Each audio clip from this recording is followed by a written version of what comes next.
In this video, we're going to talk about how to calculate the mean, the median, the mode, and the range as well. So we have the test scores of 3 different students, and we're going to calculate the average first. To calculate the average is the sum divided by the number of numbers, or the number of test scores in this column. So let's calculate the sum. If you type in equal sum and select the column, close the parenthesis, you're going to get the total for that column.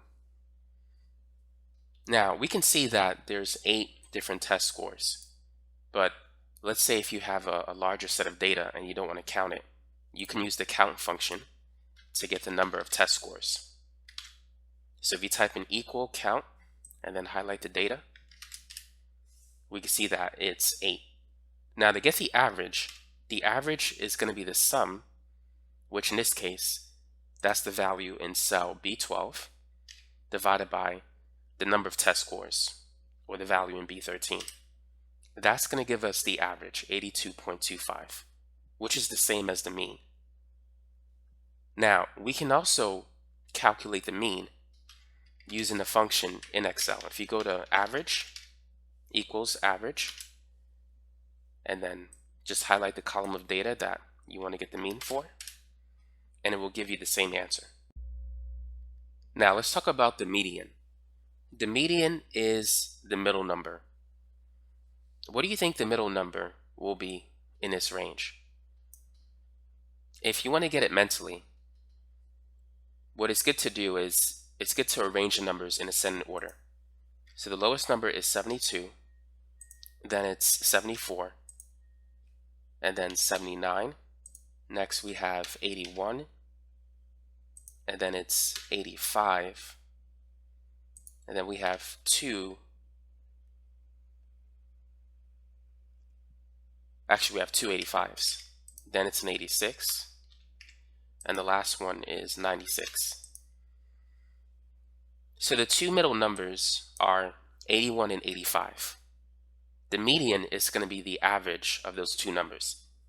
Since we have 8 numbers, that's even, the median is going to be the average of the 2 middle numbers. If we had like 9 numbers in our column, the median will be the 5th number. That will be the middle number. So if you were to average 81 and 85, you would get 83. Now to get the median, type in equal median, highlight the data, and it will give us that answer. Now what do you think the median is going to be for student 2? Let's try the same thing. So the lowest number is 79. The next highest number is 82, and we have 3 82s. After 82, the next number is 86. We have 2 of those. And then it's 88 and 90.